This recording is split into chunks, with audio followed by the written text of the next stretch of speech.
kids to see.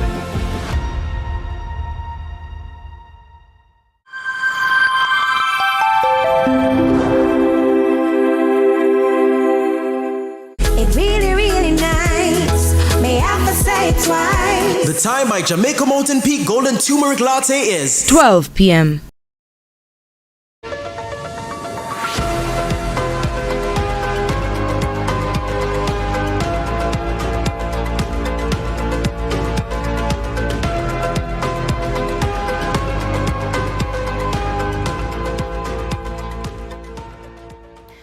It's Monday, April 22, 2024. Welcome to CVM News at noon. I'm Nika Lewis.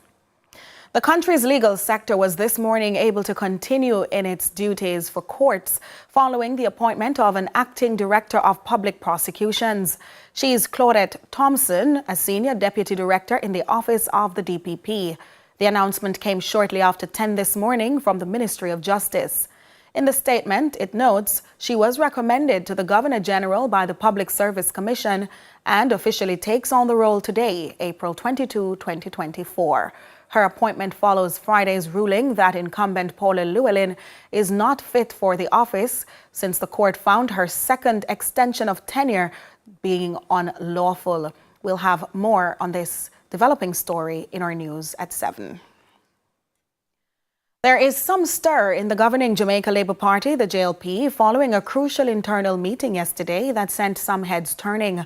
Not only were there some changes in executive roles, but 3 resignations were tendered. Natalia Clark has the details. Resignations, new appointments and reshuffling. All highlights from the Jamaica Labour Party's first central executive meeting since the February 26 local government election. Drawing attention was the unexpected resignation of Robert Morgan as head of the party's Public Relations Committee. No confirmation yet for his reasons, and it's understood the party is yet to identify a successor for this pivotal role. Alongside Morgan, the party's 2 deputy general secretaries have vacated their posts. We have Deputy General Secretary Audley Gordon, who would have demitted office today, as well as Homer Davis. They are replaced by Charles Sinclair, Senator Charles Sinclair, and Senator Delroy Williams. That's Dr. Andre Franklin, the party's deputy chairman. He also advised the CVM News that Darrell Vaz, who already heads a ministry in charge of 4 portfolios and is Member of Parliament for Rural West Portland, is to head the party's treasury, replacing Senator Aubin Hill, Minister of Industry, Investment and Commerce.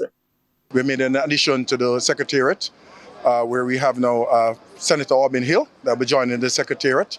The Treasury, we thanked our Treasurer who worked very diligently meticulously in the last election, Aubin Hill, and he's to be replaced by Member of Parliament Darrell Vaz. Dr. Franklin says members of the party's central executive on Sunday voted unanimously for the changes.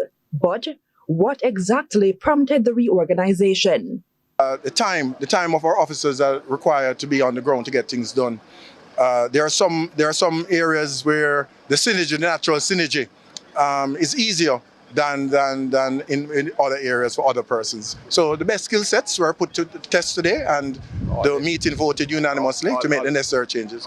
What the General Secretary, Dr. Horace Chang, sought to add is that now both his deputies sit in the nation's upper house of Parliament.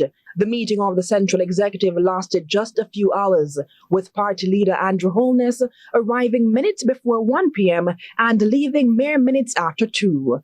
The deputy chairman assures there is no friction in the party and labels the meeting as a good one. So today was a very good day, a day that we analyze all the factors, and we are now even more united, more dedicated to make the necessary changes a reality. I'm Natalia Clark for CVM News.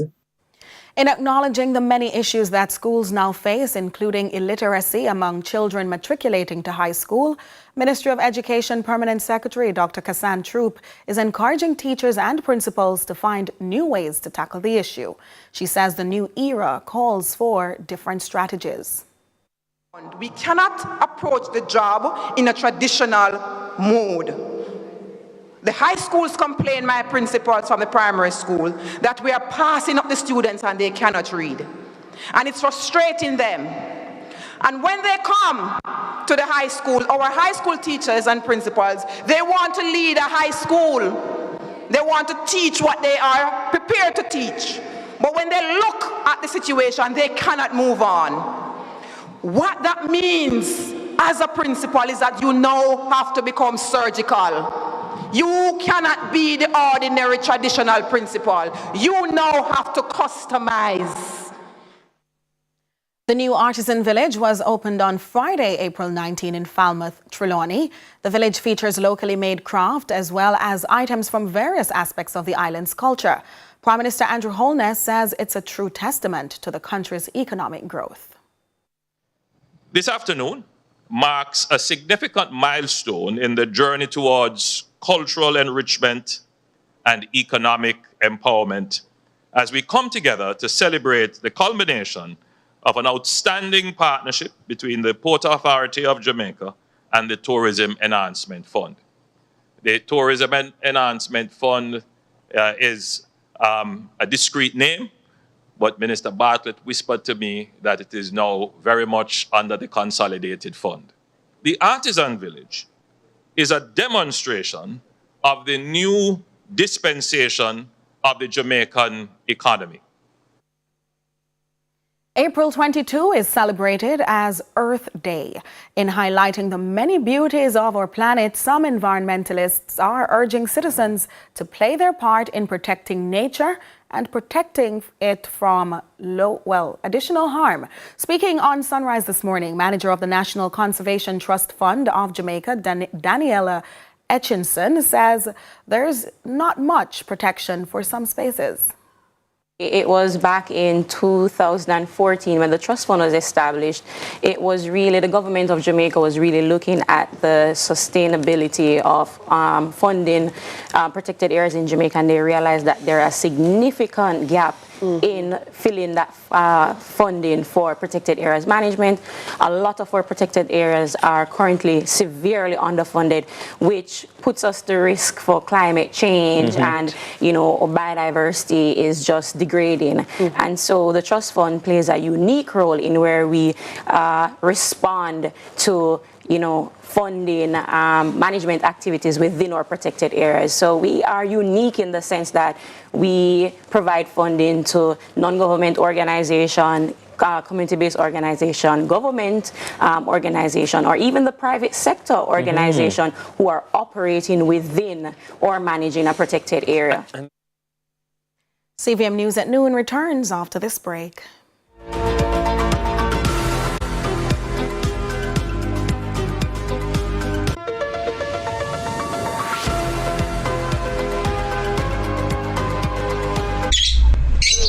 See the thing there, Bridging. Boss, me not drive no vehicle with no white plate for carry, no passenger. Nah, man, everything, Chris, Bridging. The vehicle have registration, fitness, and insurance. Well, it might have all of that, but what about road license and PPV insurance? Me just want to know say my thing legit, so me not have to play no puss and dog with the law. You get what me say, boss? Operators of illegal taxis. Under Section 61 of the Road Traffic Act, if you're caught operating illegal public transport, the vehicle may be seized and upon conviction, you could be fined up to $125,000. Further, the owner of the vehicle may be charged for aiding and abetting the offense. Legalize your activities now. A message from the Transport Authority, regulating with vision.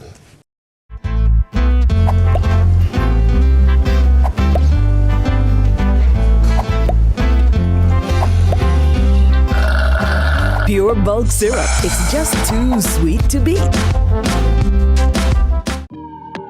There are certain moments in life you'll cherish forever. Like finding love. Realizing your life is going to change forever. Creating your dream home.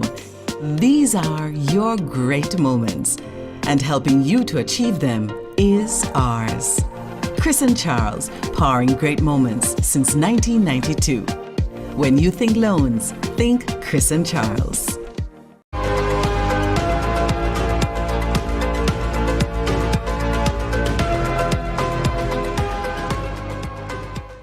Thanks for staying with us. Now, in our live segment today, we continue to track the very latest developments around the Office of the Director of Public Prosecutions. As reported earlier, we heard that the incumbent DPP, Paula Llewellyn, opted to step aside on Sunday following a ruling by the Constitutional Court that the tenure extension granted to her last year had no legal standing. Now, a senior deputy director, Ms. Claudette Thompson, has been appointed, well, just this morning, to act in the role for 6 months while the Attorney General brings the matter before the Court of Appeal. But joining us now on Zoom to further dissect the matter is constitutional scholar and attorney Dr. Lloyd Barnett. Welcome, Dr. Barnett. Thanks for joining us. Good afternoon. Good afternoon, everyone. Now, Dr. Barnett, let's break down the ruling. What, firstly, is your understanding of it? The ruling relates to a power which was attempted to be given by the amendment to the Constitution to the DPP to exercise an option to retire other than at the previously prescribed retirement age, and to take advantage of the extended retirement age which had been provided for by statute. So it is the option which was the critical point, that this extended time would be served on the basis of the election of the DPP rather than an appointment made by the Prime Minister after consultation with the leader of the opposition.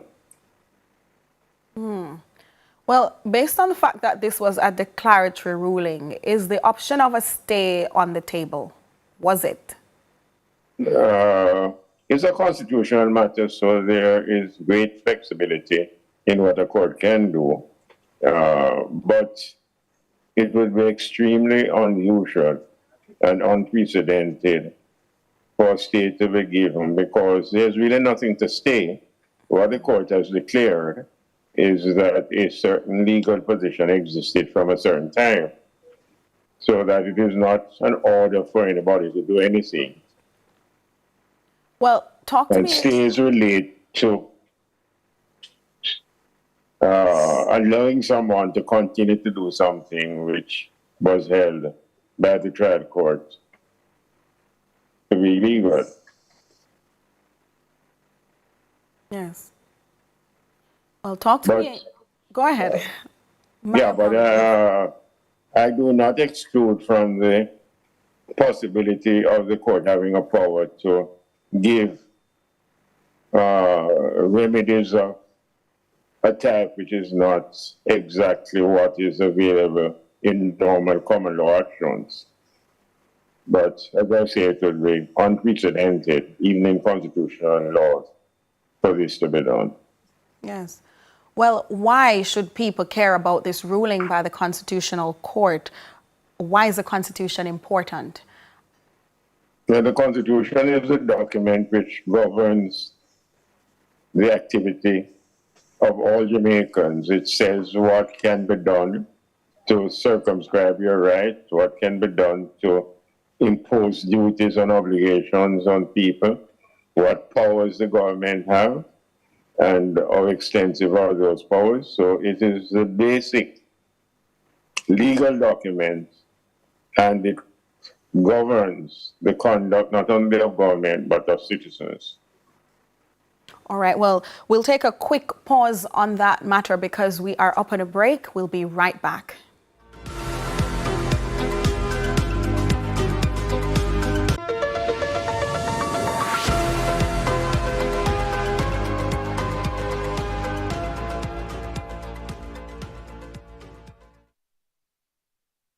Our days get a little complex sometimes. Often so many things make sense, yet so many do not. We are being intentional about giving prominence to the big stories in order to clarify and enlighten. Lead Story explains who, what, when, where, why, and how. Lead Story with George Davis, weekdays at 6:30 p.m. on CVM TV.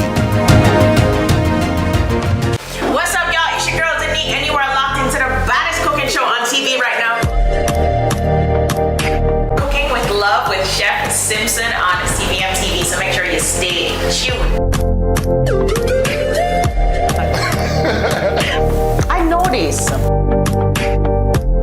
you know, it's like when we say, we are share the man. Do you know his birthday? We wrestle with the same boy, yeah. What's up? Ay, Dios mío. Me.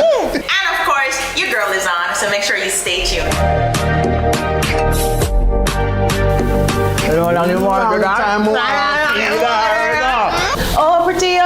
Oh, pretty me. You can't compare, you're next to me. Truth is, you can live life to the fullest with HIV. This time signal is brought to you by the Ministry of Health and Wellness. The time is 12:15.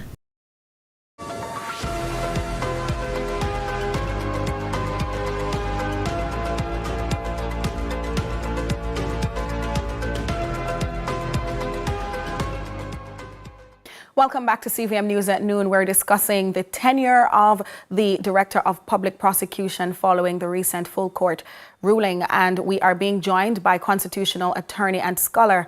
He is Mr. Dr. Lloyd Barnett. Forgive me, please.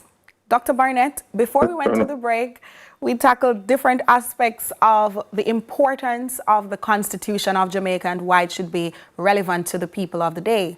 However, we want to talk a little bit more now about the Public Service Commission and predominantly the role it ought to play and the role that it does play in appointing an acting DPP at this point. Yeah, the Public Service Commission is a body established by the Constitution to deal with the appointment, discipline, and termination of civil servants, public officers. The objective is that it should operate on the basis of fairness and without political interference, so that it is a very important part of our constitutional system.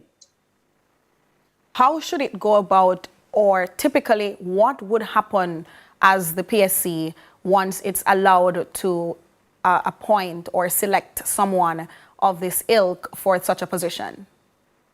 But it will consider all the possible candidates and decide who at that particular time, in its opinion, is the best person to occupy the position.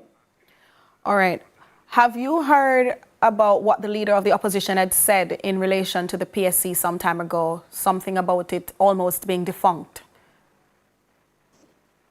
Well, no, I can't recall that, but public servants have been appointed from time to time. Mm-hmm. But what I think he said, I'm not sure that is what you're referring to. In terms of its membership? Its office had terminated. Its term of office had come to an end, and there had been no reappointment. Mm. So that, as you know, over the weekend it was announced that there would be a reappointment today, which apparently has occurred, or whether it's yesterday or today, but the reappointment has occurred. Hence the appointment of the acting DPP. So in the case of appointing an acting DPP, how is the process supposedly different from appointing a full-term DPP?